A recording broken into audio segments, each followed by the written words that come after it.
Solo traveling will change your life.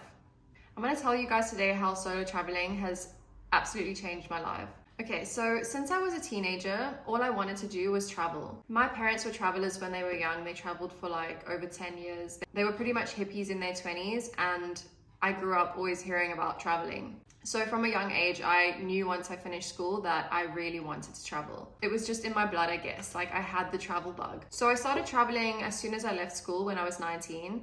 And I'm almost 27 now. So I've been traveling on and off for the past 7-8 years. A lot of people are too scared to travel alone, which actually stops them from doing it. And I'm here to tell you that solo traveling is honestly one of the best things you can do. I absolutely love solo traveling, and I actually prefer it to traveling with someone.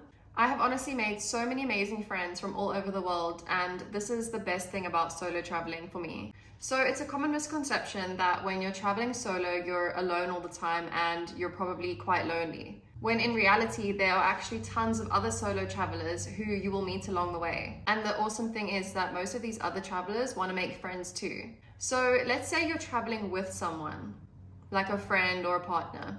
The chances are actually quite low that you're going to make other friends because you tend to stick with that person and people won't really approach you as much, and you probably won't approach other people. But when you're solo traveling, it's actually so much easier to make friends because everyone just talks to everyone and it's so easy to make conversation. It usually just starts with like, hi, where are you from? And then you've made a friend within like 5 minutes of a conversation. Like everyone's just very open to meeting new people and they don't really hold back. And you can just make so many new friends. So most of the time when I'm traveling, I stay in hostels. And I would say most solo travelers also stay in hostels. And that's like the best way to meet other travelers because a hostel is like a very social place to stay. And you stay in a dorm room, so you meet people in the dorm room. You meet people in the kitchen if you're cooking. You meet people in the common area. So it's just really fun all in all. And this is where you will meet the most people when you're solo traveling. So a lot of the time you'll get to your hostel and you'll make friends straight away. And you usually end up doing stuff with them during your stay there and exploring the country together and just making really good memories. You also learn so much about new cultures when you're traveling because a lot of the friends you make are from so many different countries and they just teach you so much about where they're from. You're just exposed to so much and you really learn a lot, as well as learning so much about the country that you're in. One of my favorite things about solo traveling is also having the freedom to do whatever you want, whenever you want. You don't have to make compromises with anyone. Traveling with friends can actually go really wrong, and I've learned from experience. I've done this a few times, and sometimes you build it up in your head and you think it's gonna be amazing and you're gonna have such a good time, and then it ends up going really badly. And you can easily clash with like really good friends of yours as well. Traveling really brings out different sides to a person as well. And you might see sides of a friend that you've never seen before. So you might have built up the expectations in your head that this trip with your friend is gonna go really well. And then you end up actually having different ideas for the trip and just wanting to do different things. And you can so easily clash this way. I know some friends who get along super well and have the best time traveling together, but I personally haven't really experienced this. And I just love traveling on my own. But that's not to say you shouldn't try it, because I think everyone should try it and see what they prefer. But I just love having the independence and the freedom to do whatever I want. Solo traveling can get lonely. Let's be realistic. You're traveling alone, so you will have times where you will get lonely. But honestly, you learn so much about yourself in these times. I'm not gonna lie, they can be really hard, especially in the beginning if you haven't traveled alone before. This is something that you probably will go through and you'll have to learn to deal with. Let's say you go to a hostel and there are not a lot of people staying there and you end up actually being alone a lot of the time, which does happen quite often. And it can get lonely because you feel uncomfortable and you end up sitting alone with your thoughts and you can go into quite a negative headspace. But the good thing about this is that it honestly teaches you how to be alone and just be with yourself and be comfortable with yourself.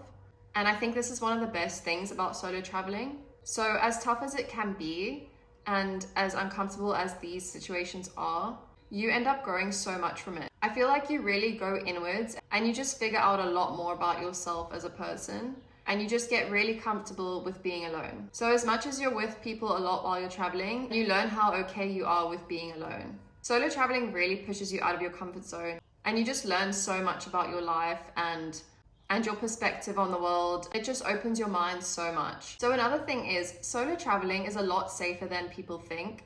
Now, I know a lot of people hear stories and they think solo traveling is so unsafe, like girls should never travel alone, because they hear these stories that do happen, but they're not as often as you think. I'd say for the majority of solo travelers, it is super safe. And honestly, you just need to have your wits about you and be cautious, especially if you're a girl. You just don't take any stupid risks and that kind of thing. But I would say for the most part, you will be safe.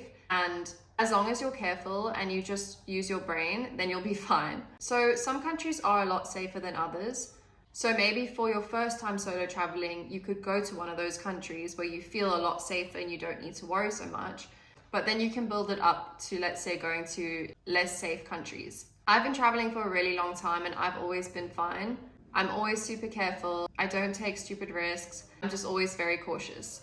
And I don't trust people super easily either, which I think is a good thing. But honestly, I feel like I have so much to say about solo traveling. So I'll probably make more videos on this. And if you guys are interested, please leave me some questions so I can answer them in another video. I have pretty much become a full-time traveler now because that's the thing that makes me happiest. I'm my happiest self when I'm traveling. I just feel like the world is so big and there's so much to see, and you shouldn't wait around for anyone to go travel. Solo traveling has become so popular now, and it's honestly the best way to travel in my opinion, especially if you want to meet people from around the world, you want to make friends. I have friends in so many different countries, and I have actually seen some of them again because you become really close with the people that you meet, and you do end up wanting to make plans with them again in the future, especially if you travel a lot. It's actually not that hard. So yeah, that's it for today. But if you guys enjoyed this video, please subscribe. I would really appreciate it because my channel is new and I really love making these videos. So maybe leave a like or a comment if you want. I'll see you guys in the next video. Okay, bye.